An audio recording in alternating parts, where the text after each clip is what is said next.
जानते हो आज जिसके साथ वीडियो आने वाला है कौन है वो? सर्वशक्तिशाली शक्तिमान है वो। State champion, national champion, Asian champion है वो।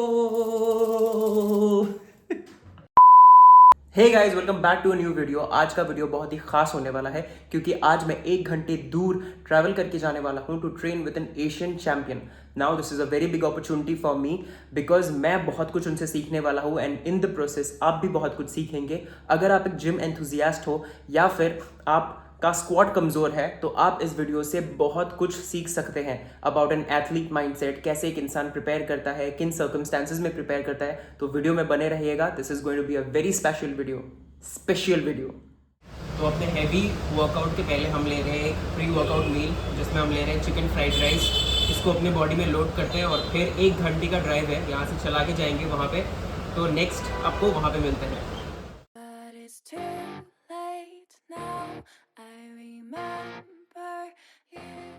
तो गाइस फाइनली अपने गोले से 2000 किलोमीटर दूर हम गोलाघाट आ चुके हैं टू ट्रेन विद परवेज भाई। परवेज भाई, welcome to my channel. Thank you so much for doing this. सबसे पहले ये बताइए कि आपको एशियन चैंपियनशिप जीत के कैसा लग रहा है? यार नॉर्मली फील हो रहा है। नॉर्मली ही फील हो रहा है। मैं होता तो I would have been on cloud 9। आप नेशनल रिकॉर्ड होल्डर भी हो? नेशनल रिकॉर्ड होल्डर हाँ था मैं, होटल का और स्क्वाड का, और वो भी सिर्फ कितना 20 दिन के लिए रहा मैं। अच्छा, फिर कोई आके वही होता है एक्चुअली, रिकॉर्ड्स बनते हैं और फिर रिकॉर्ड्स टूट जाते हैं। बट नेवरदलेस आज हम क्या करने वाले परवेज भाई? आज मेरा तो स्क्वाड है और बेंच भी करूँगा साथ में। बेंच, ठीक है। तो गाइज मैं लेने वाला हूँ अपना बेंच का सिंगल्स 125 kgs का, और उसके बाद हम स्क्वाड के कुछ टिप्स लेंगे from the squad king himself. His squad is really strong. तो आज देखते हैं, आप भी बने रहिएगा वीडियो में, आपको बहुत कुछ सीखने को मिलेगा अबाउट स्क्वाड।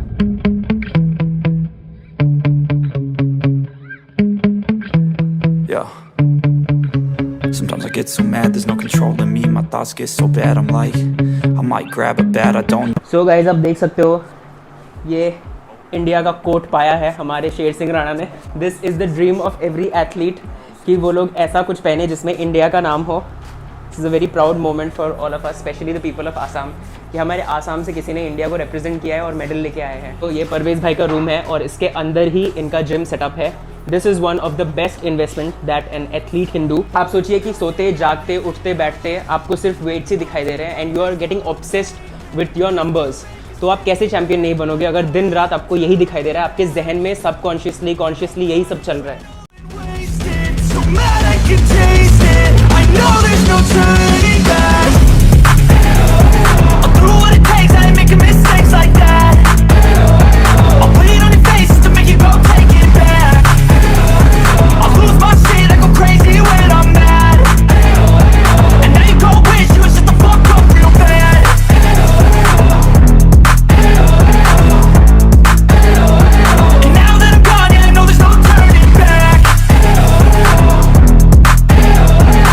तो परवेज भाई, आपने अपना पावर लिफ्टिंग का जर्नी कब स्टार्ट किया था, कौन से ईयर में, और how were you introduce to power lifting?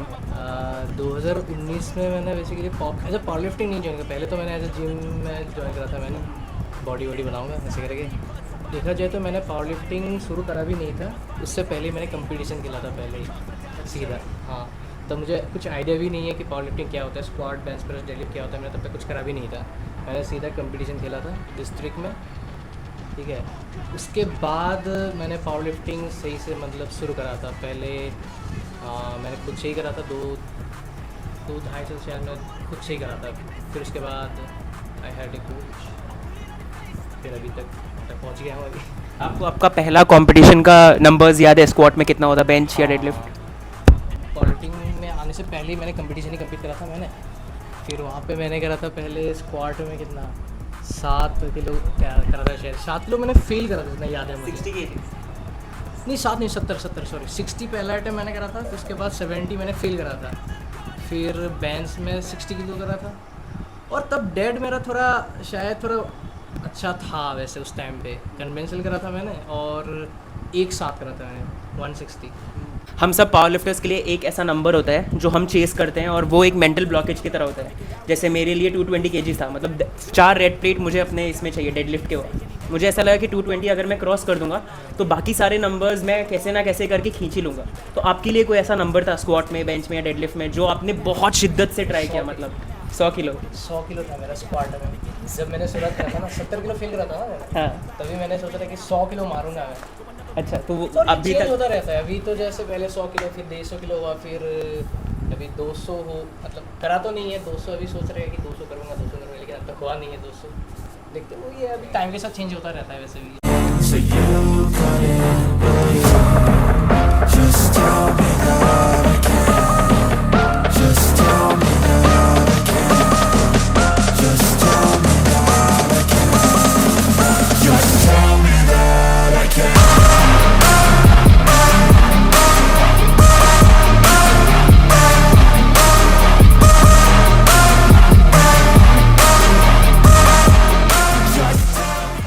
तो गाइज मैंने अपना बेंच का सिंगल ले लिया। इतना ट्रैवलिंग करने के बाद भी फेयरली डिसेंट आया। बैकडाउन्स लेने का टाइम नहीं है बिकॉज बहुत लेट हो चुका है और हमें ट्रैवल करके वापस भी जाना है। बट जैसा हमने प्रॉमिस किया था, जिन लोगों को स्क्वाट में अपना पावर इंक्रीज करना है, आपको स्क्वाट का परफेक्ट फॉर्म सीखना है, तो आप इस वीडियो के द्वारा वो सीख सकते हो। Because someone who has achieved something is teaching you. It is a very big thing and it is a very big opportunity for me also to learn. आप एक बार देखना कि क्या गलती कर रहा हूँ मैं, उसके बाद उसको ट्वीट करते हैं।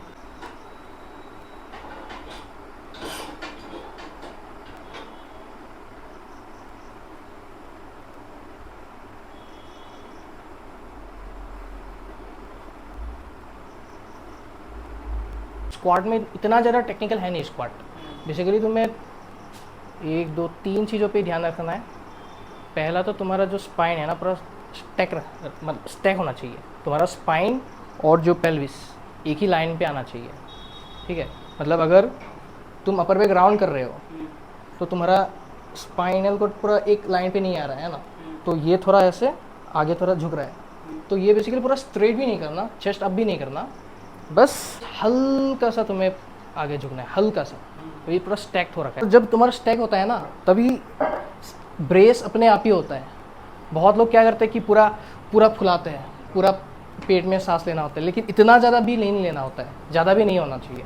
ब्रेस हल्का सा ही ब्रेस होना चाहिए। बस तुम्हें पहले बस अपना क्या बोलते हैं, सांस को बाहर छोड़ो पहले, उसके बाद लो।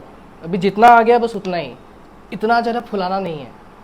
अगर तुम ज़्यादा ऐसे फुलाओगे तो क्या हो रहा है, अभी तुम थोड़ा आगे झुक रहे हो ऐसे, है ना, तो ज़्यादा ऐसे फुलाना नहीं है, बस हो गया। और बाकी और तीसरा पॉइंट है मिड फुट पे आना चाहिए। मिड फुट ये तो प्रेशर तो फील होना ही चाहिए। अगर तुम्हारा बार अगर मिड फुट पे नहीं आ रहा है, फिर या तो तुम आगे झुकोगे या फिर तुम्हारा हील उठेगा या फिर ऐसे टो क्या बोलते हैं टो उठेगा। तो इसीलिए पूरा मिड फुट पे आना चाहिए। और मिड फुट पे जब आता है ना तभी क्या बोलते हैं ज़्यादा क्वाड से पुश कर पाते हो तभी। तो बेसिकली पहले मैंने अनरैक कर दिया, ठीक है। अभी क्या करना है, अभी जो मैंने बोला कि स्टैक, तुम्हें ऐसे झुकना भी नहीं है, पेल्विस को ऐसे ज़्यादा टक भी नहीं करना है। अभी मैं एक नॉर्मल पोजीशन पे ही हूँ, तो अभी मेरा स्पाइन पूरा स्टैक्ड है, ठीक है, पूरा एक स्ट्रेट लाइन पे है। तो अभी मैं क्या करूँगा, अभी मैं ब्रेस करूँगा। सब लोग क्या करते हैं कि ऐसे पूरा सांस लेते हैं, पूरा टाइट करके। ऐसे पूरा भी टाइट नहीं करना होता है हमें। ऐसे सांस छोड़ा, एक बार एक्सेल करा तुमने, अब इनहेल करो, बस ज़्यादा नहीं। तो बेसिकली मिड फुट प्रेशर में तुम कैसे फील करोगे कि इमेजिन करो ये जो थंब है तुम्हारा, थंब पिंकी फिंगर, और इमेजिन करो यहाँ पे बीच में ही एक लाइन है, ठीक है। अभी यहाँ से इमेजिन करो कि तुम एक ट्राइंगल ऐसे ड्रॉ कर रहे हो, ठीक है। 3 पॉइंट बेसिकली, एक ये 2 और बीच में 3 पॉइंट, ठीक है। जब तुम स्क्वाट करते हो तब इमेजिन करो कि ये तीनों पॉइंटों से तुम ज़मीन को बेसिकली दस रहे हो, ठीक है, ऐसे तीनों साइड से। तब तुम्हें ज़्यादा क्वाड एंगेजमेंट फील होगा, क्वाड मसल ज़्यादा एंगेज होगा। जब तुम नीचे जाते हो, जब नीचे जाते हो तो अपने नीस को आगे जाने दो। बहुत लोग क्या करते हैं, नीस को ऐसे साइडवेज पुश करते हैं, ऐसे बाहर की तरफ नहीं, आगे जाने दो, आगे आगे जाने दो। अगर तुम अंदर की तरफ तो उसको रखोगे तब तो ऑब्वियसली बात है तुम डेप्थ हिट करने में तुम्हें दिक्कत हो गई। तो टोस को एक नेचुरल पोजीशन में जाने दो, उसके बाद जाओ नीचे। अब इसमें एक बहुत बड़ा कैच ये है कि यहाँ पे इंडिविजुअल डिफरेंसेस भी आ जाएंगे, आप किस तरीके से बिल्ड हो, आपके लॉन्ग लिम्स है, आपके शॉर्ट लिम्स है, ये सारे आते हैं। तो this is not the only way, this is one of the ways, है कि नहीं? हाँ, ये भी एक पॉइंट है। किसी का भी लॉन्ग फीमर है तो वो ऑब्वियसली बात है, थोड़ा तो उनको अभी हील पे आना पड़ेगा, अपने हिप्स को थोड़ा पीछे ऐसे लाना पड़ेगा, तभी वेट थोड़ा हील पे आएगा, तभी जा सकते हैं आगे। हाँ, ये भी एक तो पॉइंट। गाइस भाई ये इंडिविजुअल डिफरेंसेस होते हैं, आपका बॉडी कैसा है, हर बॉडी अलग होता है, हर बॉडी यूनिक होता है, तो आप अपनी बॉडी के हिसाब से वो over the period of time आपका बॉडी एक तरीके से अडॉप्ट कर लेगा and that will be your way. उसके बाद आपको बस थोड़ा थोड़ा ट्वीक करना होता है। तो गाइस हम अपना वर्कआउट कंप्लीट कर चुके हैं और अब हम पेट पूजा करने के लिए आए हैं, लेकिन हमारे पास कुछ क्वेश्चंस हैं परवेज़ भाई के लिए। तो परवेज़ भाई, पहला जो मेरा क्वेश्चन था वो ये था कि जैसे मैंने जब पावर लिफ्टिंग स्टार्ट किया था, तो जब मैं वेट्स को अप्रोच करता था तो मेरा अप्रोच हमेशा गुस्से वाला होता था कि जितने भी मेरे पर्सनल लाइफ में प्रॉब्लम्स हुए हैं या जब मैं बचपन में बुली हुआ था, तो वो गुस्सा मैं अपने वेट्स पे निकालना था। तो मैं ये पूछना चाहता हूँ कि जब आप बार को अप्रोच करते हो तो वो out of place of love आता है या वो नफ़रत के प्लेस से आता है, हेट रेट या गुस्से के प्लेस से आता है? यार शुरुआत तो वैसे मैंने ऐसे ही करा था, ये जो तुमने बोला कि एंगर वाली चीज़, गुस्सा, शुरुआत तो हेट वाली चीज़ से पावर लिफ्टिंग मैंने करा था।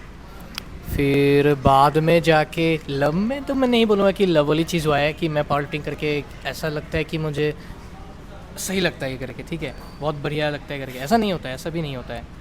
मैं भी ज़बरदस्ती ही कर रहा हूँ देखा जाए तो। फिर भी जो तुमने बोला है कि वो एक प्यार वाली चीज़ है, हाँ वो नहीं है, सच बताऊँ तो वो नहीं है, ठीक है। अभी तो मजबूरी है, अभी तो मजबूरी है, फ्यूचर अभी इसी से ही होगा जो भी होगा, है ना, तो मुझे ये करना ही है, वही है। अभी देखते हैं बाकी आगे क्या। एक टाइम था जब मैंने सोशल मीडिया पे ये देखा था कि आप फुटपाथ पे डेडलिफ्ट कर रहे हो, तो अंडर विच सर्कमस्टेंसेस आपकी इतनी मजबूरी आ रही कि आप फुटपाथ पे डेडलिफ्ट करते थे? नहीं, एक फुटपाथ रास्ते पे भी कराया मैंने वैसे। उस दिन क्या हुआ था, उस दिन जिम से निकाल दिया था मैं, तो मैं और मेरा एक दोस्त करता था। मैं इस पास में ही एक जिम है तो वहीं पे करता था। तो और उस टाइम पे मेरा नेशनल्स भी था 1-1.5 महीने पहले, जस्ट 1-1.5 महीना पहले जिम से निकाल दिया। कोई ऑप्शन भी नहीं था हमारे पास, सेटअप तो घर पे तो कर नहीं सकता था उस टाइम पे, और क्या ही करता, फिर फुटपाथ पे करना पड़ा। लोग घूर घूर के देखते होंगे। हाँ, लोग तो देखते थे, इसलिए तो हम रात को करते थे ना, 12 बजे के बाद, 12 बजे से फिर पूरा सुबह तक करते थे, डेड करते थे पूरा। पहले रूम में स्क्वाट, फिर उसके बाद पूरा वेट प्लेट शिफ्ट करके फुटपाथ पे, फिर डेडलिफ्ट करके, उसके बाद फिर से वेट वगैरह सब रूम पे ला के।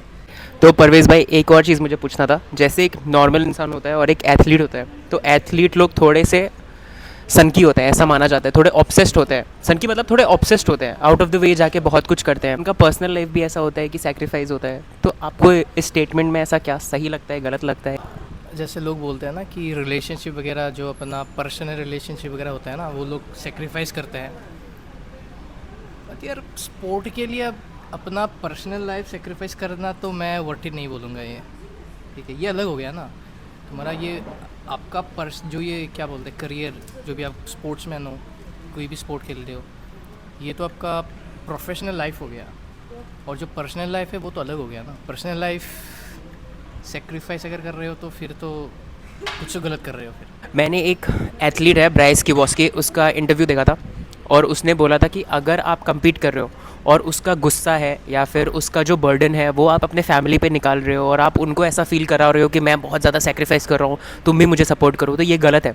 वो आपका गोल है, वो उनका गोल नहीं है। आप ये एक्सपेक्ट नहीं कर सकते कि आपका गोल अंडरस्टैंड करे वो लोग। This is your journey, you have to fight it on your own terms. तो ये कहना था। बहुत ज़्यादा इंटेलेक्चुअल हो गया भैया, वैसे तो देखिए हम बकचोद हैं, लेकिन आज कुछ ज़्यादा ही इंटेलेक्चुअल ज्ञान रहे हैं हम, वो वर्ड की जगह पे हम बीप डाल देंगे। तो दोस्तों अब हम पूछेंगे सबसे कंट्रोवर्शियल को सवाल, क्या आपको लगता है कि कोई एक एथलीट इंटरनेशनल लेवल पे या फिर एशियंस में compete करके मेडल ला सकता है, वो भी naturally without the help of steroids? यार मैं हूँ यार, मुझे देखो यार, मैं अगर कर सकता हूँ तो कोई भी कर सकता है। इस पे भी मेरा एक से है, देखिए हर चीज़ पे हमारा एक ठो ओपिनियन रहेगा ही। इसमें हमारा ये ओपिनियन है भैया कि अगर आप एक ऐसे स्पोर्ट में हो जिसमें आपको अपना ब्रूट स्ट्रेंथ, रॉ स्ट्रेंथ दिखाना है और उसमें भी आप इंजेक्टेबल्स लेके जा रहे हो, तो फिर क्या ही फ़ायदा यार, फिर आप मर्द कहाँ से हुए, फिर तो आप वो कैटेगरी में गिरोगे ही नहीं। आप नेचुरली पुश करो, वक्त लगेगा लेकिन हो जाता है। ये शाहिद मूवी का डायलॉग हम पहले हैं कि वक्त लगता है लेकिन हो जाता है। वाह वाह वाह वाह वाह, कमेंट सेक्शन में वाह वाह छेड़ दीजिएगा। लास्ट सवाल, Going ahead, what are your goals? अभी 1 साल तो कम्पीट नहीं करूँगा मैं, इस साल तो मैं गैप ही ले रहा हूँ। बाकी 59 में तो हो गया मेरा, बहुत घिस लिया 59 में। अभी मैं जाऊँगा 66 में, तो कंपटीशन तो बहुत है, बहुत ज़्यादा ही है। तो 650 660 का टोटल तो करना ही पड़ेगा, तभी मैं मतलब कम्पीट करने का फ़ायदा है। 1-1.5 साल अच्छे से करते हैं प्रेप, धीरे धीरे करके बल्क करते हैं। बाकी एक बढ़िया सा टोटल के साथ आते, क्या पता अगले साल भी आ सकते हैं, खेल सकता हूँ मैं, या फिर 2027 में तो कम्पीट करूँगा वैसे भी। 66 वाले थोड़े डर में रहना, और अगर आपके घर पे बच्चा है तो और उनको आप रेस्टोरेंट में ला रहे हैं तो ऐसे मत करवाइएगा, थोड़ा सभ्य तरीके से रहिएगा और अपने बच्चों को नहीं तो घर पे छोड़ के आइए। वीडियो के लिए इतना ही भैया। अगर आपको वीडियो पसंद आया और अभी आप एंड तक बने हैं तो वीडियो को लाइक कीजिएगा, चैनल को सब्सक्राइब कीजिएगा। बाय।